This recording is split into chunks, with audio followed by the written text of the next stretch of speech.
Iron Talk is brought to you by Case IH.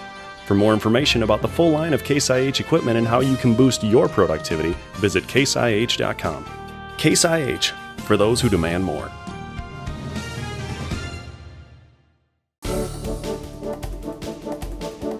Believe it or not, there are still some soybeans out there to be harvested. Now, in many areas, soybean harvest is done, but where there are still beans out there, it could be a little bit tricky getting things done. We'll explain in today's Iron Talk. When it comes to soybean loss in the field, 90% of loss is estimated to happen right at the head. So you need to be careful, especially as we've got these late beans out there. Things have been wet. The pods may not be opening up very well. It's not an easy thing. So here are a couple ideas that could help you with finishing up those last soybean acres. A good guideline for the reel speed is about 15% faster than ground speed, but you may have to go up to 50% faster if the crop is lodged. This is one big adjustment you might have to make. You want to keep the reel axle, depending on whether the crop is lodged or not lodged, 6 inches ahead of the cutter bar if the crop's standing fine, but you may need to be 12 inches ahead of the cutter bar if you have beans that are lodged. Now, in many of these wet conditions, it's tricky and quite a challenge trying to keep that cutter bar as low as possible without getting into problems,